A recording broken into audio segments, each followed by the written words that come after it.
Quand j'ai commencé cette enquête, j'avais comme tout le monde l'image de l'homme violent qui serait un alcoolique un peu bas de plafond qui tabasse sa femme en rentrant le soir parce qu'elle a trop salé la soupe. Et bien entendu, c'est un cliché, mais c'est le cliché qu'on a tous et qui permet aussi en tant qu'homme de se dire que ça ne nous concerne pas ou ça ne concerne pas nos proches, alors que sur le terrain, au contact de ces hommes, mais surtout des femmes aussi qui racontent des violences, c'est totalement transclasse.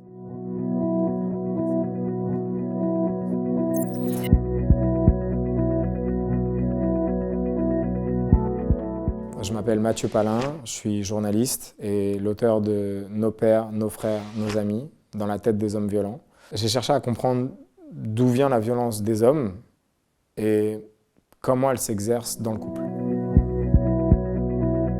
J'ai commencé ce travail pour une raison simple, c'est que j'avais l'opportunité d'intégrer un groupe de parole d'hommes violents qui sortaient tous de prison, ou presque tous de prison. J'ai forcément l'image du groupe de parole comme un groupe d'alcooliques anonymes qui seraient là dans un cercle et qui dirait « Bonjour, je m'appelle Mathieu, j'ai 34 ans et je frappe ma femme ». Cette phrase-là, « Je frappe ma femme », j'ai réalisé que je ne l'avais jamais entendue de la bouche d'aucun homme, que ce soit dans les films, dans les séries télé, dans les reportages, dans la vraie vie.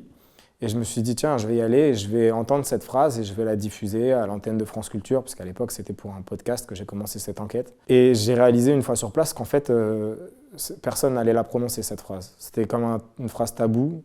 Il y avait un gros déni. Au contraire, ce que j'entendais beaucoup, c'était c'est une menteuse.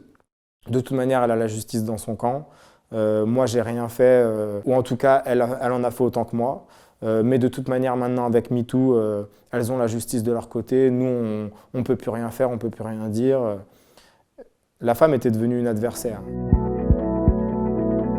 Quand j'ai commencé cette enquête, j'avais comme tout le monde l'image de l'homme violent qui serait un alcoolique un peu bas de plafond qui tabasse sa femme en rentrant le soir parce qu'elle a trop salé la soupe. Et bien entendu, c'est un cliché, mais c'est le cliché qu'on a tous et qui permet aussi en tant qu'homme de se dire que ça ne nous concerne pas ou ça ne concerne pas nos proches, alors que sur le terrain, au contact de ces hommes, mais surtout des femmes aussi qui racontent des violences, c'est totalement transclasse. Il y a des femmes de médecins qui racontent des violences, des femmes de grands banquiers du 7e arrondissement de Paris, des femmes de PDG comme des femmes d'ouvriers ou de chômeurs. Mais malheureusement, ce que j'ai vu et ce que j'ai entendu, ça touche absolument toutes les couches de la société.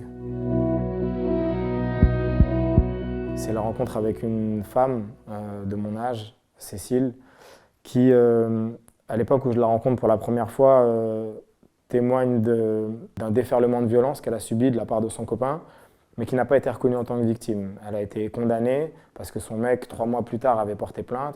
Et donc, ce qu'elle me racontait, c'était ce qu'elle nommait l'acidité du système judiciaire qui, encore, est trop rigide et hyper violent quand une femme veut porter plainte et faire reconnaître des violences. Et en fait, j'ai continué de la voir au fil des mois, au fil des années.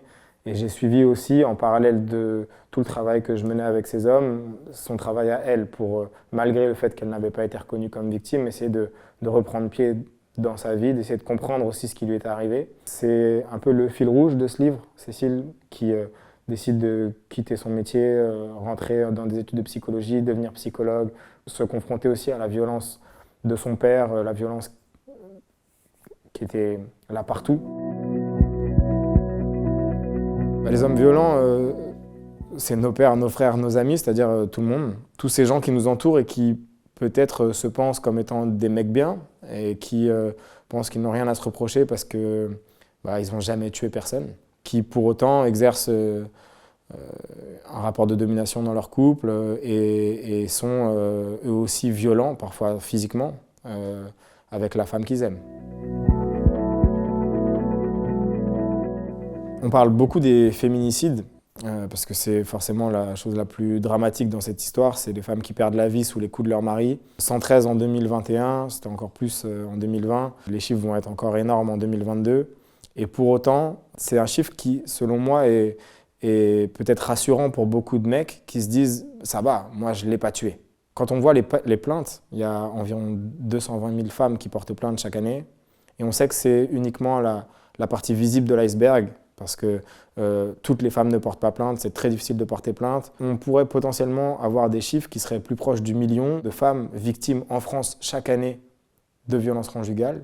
Et là, d'un coup, on voit qu'on change d'échelle. On n'est plus sur une centaine de femmes qui ont eu la malchance de tomber sur un malade mental qui les a brûlées vives ou qui les a assassinées devant leurs gosses.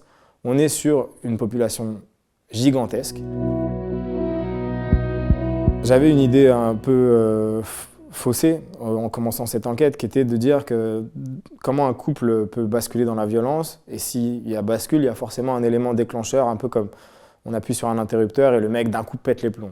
Alors qu'en fait, ça ne se passe pas comme ça. C'est pas justement un pétage de plomb. C'est quelque chose de beaucoup plus lancinant qui s'instaure un peu au quotidien et qui se joue dans un rapport de domination qui fait que parfois, quand on demande « mais pourquoi vous avez explosé ? Pourquoi vous avez frappé ?» C'est souvent une embrouille merdique une engueulade sur l'éducation ou sur un petit truc qui n'avait aucun intérêt. Et on réalise qu'en fait, ce petit truc qui n'avait aucun intérêt disparaît parce que le vrai sujet, c'est qui de toi ou moi va avoir raison ?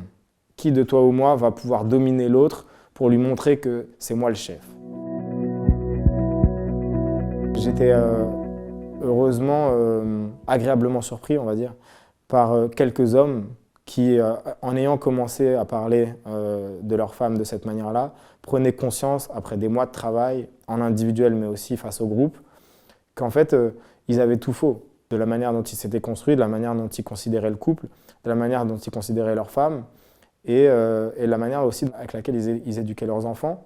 Et il y a eu, je pense à un homme notamment, qui, en sortant de prison, avait tellement le cerveau en bouillie de prendre conscience de tout ça qu'il a demandé à être interné en hôpital psychiatrique. En se disant, il faut que j'ai une phase de pause dans laquelle je suis capable de digérer tout ça avant de me remettre en couple, de retrouver ma femme, nos enfants, et que je puisse faire ce travail-là pour qu'elle veuille bien de moi, parce que c'est moi le problème.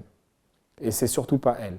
Et ça, je mentirais en disant qu'ils ont tous fait ce chemin-là, mais au bout d'un long travail, qui est un travail psy, mais un travail aussi personnel, sur ses propres traumatismes, de temps en temps, ça arrive.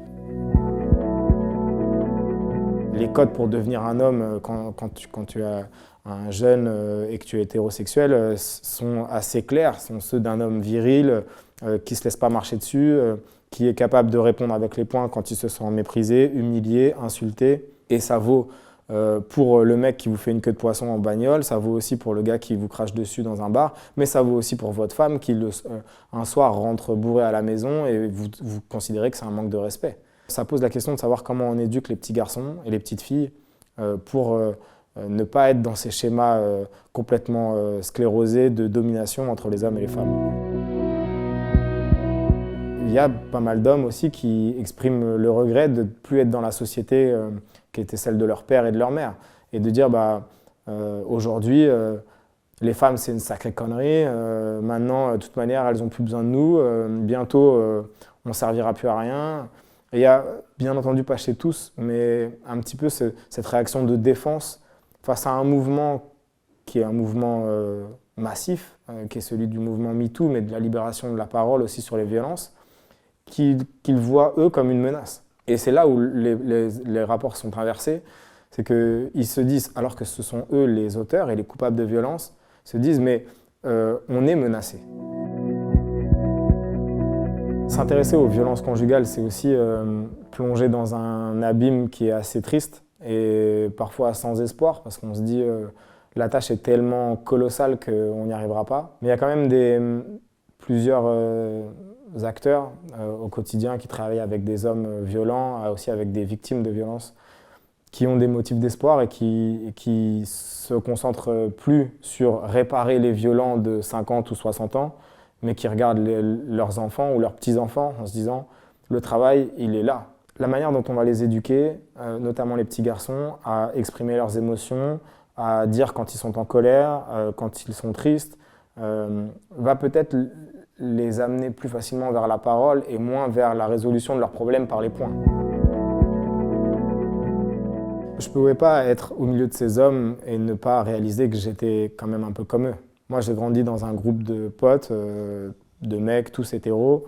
On a, de manière complètement implicite, chopé tout un tas de codes qui nous ont menés à ce qu'on imagine être le modèle standard de la virilité, de ce que c'est que d'être un homme hétéro, quoi. J'ai commencé à me dire, mais qu'est-ce qui, dans mon passé, dans ma vie, aurait pu être problématique? Et c'est facile de jamais se poser la question. C'est facile de se dire, moi je suis un mec bien, de toute manière, j'ai jamais eu de problème, j'ai jamais eu de plainte, jamais eu de problème avec la justice, jamais eu de moment où je me suis dit, merde, là t'as déconné. N'empêche que quand tu te poses la question et que tu te dis, ok, bon, j'ai 34 ans, j'ai commencé à m'intéresser aux filles peut-être à 13-14 ans. Qu'est-ce que j'aurais pu faire là-dedans qui aurait pu poser problème? Bah, tu te rends compte qu'en fait, oui, il y a aussi des moments où tu as mal réagi, où tu as exercé un rapport de domination, où tu as agi comme un homme qui serait légitime dans l'affirmation de sa supériorité. Et ça, à partir du moment où j'en ai pris conscience, je ne pouvais plus faire comme si ça n'existait pas. Donc, c'est forcément le livre d'un homme hétéro qui se pose la question aussi de savoir qu'est-ce qui a foiré dans la manière de se construire en tant qu'adulte.